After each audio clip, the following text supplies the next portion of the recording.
Chers frères, étonnamment, le magistère n'a jamais eu à repousser une hérésie sur le ciel. Il y a très très peu de choses quand on regarde le magistère sur la vision béatifique. Même les plus grands ennemis de l'Église n'ont jamais osé attaquer ce dogme de la vie bienheureuse, de l'éternité. Rien. On a juste Benoît XII, un pape d'Avignon, un bon pape, qui a juste eu à régler une petite controverse sur le début de la vision béatifique.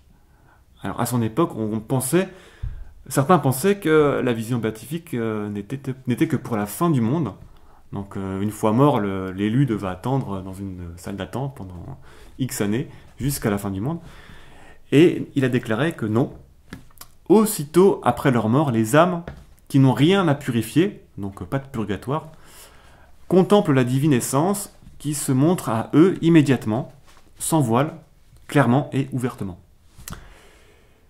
Donc pas d'attente, tout de suite au ciel. Concernant l'écriture sainte, alors le thème est omniprésent dans le Nouveau Testament. Alors il faut savoir déjà que la Bible est écrite en hébreu et en grec, donc ce sont des langages humains pour des réalités célestes qui nous dépassent complètement. Donc les descriptions du monde céleste sont faites selon le mode de la comparaison, de l'image, puisque nous ne parlons pas le langage des anges, il faut bien faire avec ce qu'on a, donc le langage humain. Donc on va constamment se référer à ce monde par des choses humaines. Voilà, on va le voir par la suite. L'Ancien Testament, lui, alors imagine Dieu dans un lieu déterminé, avec des anges. Le paradis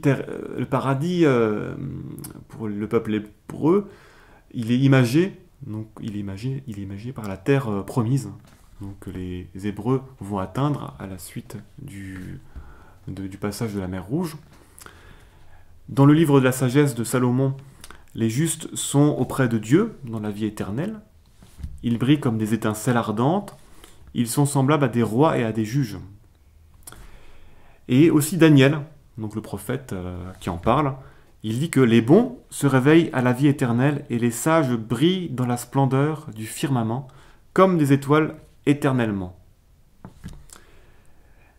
Et notre Seigneur Jésus-Christ, donc dans le Nouveau Testament, forcément, lui qui bénéficie de la vision béatifique, en parle le mieux.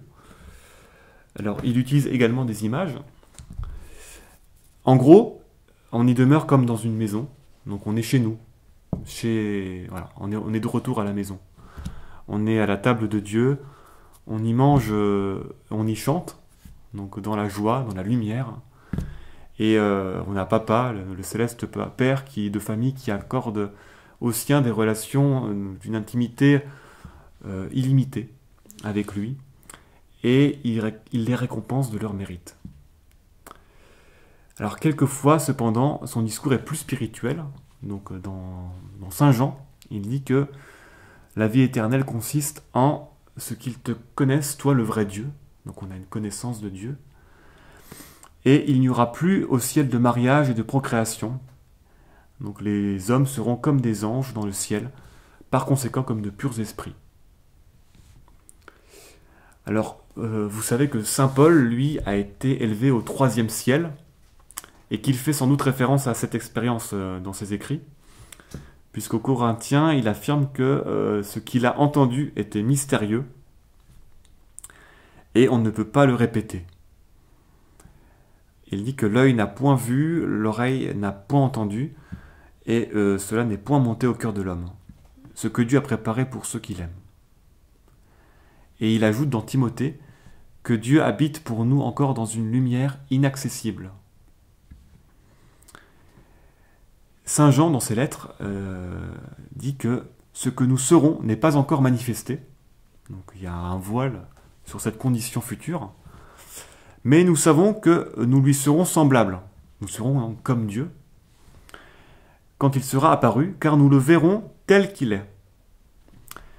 Dieu sera alors pour nous lumière, c'est-à-dire connaissance claire, donc comme le soleil terrestre. Et pour finir, Saint Jean termine sur ce qu'est le ciel Donc au niveau de la communauté, vous savez que le paradis terrestre était un jardin et que le paradis céleste sera, selon Saint Jean, une ville, le ciel et la nouvelle Jérusalem, la ville de Dieu.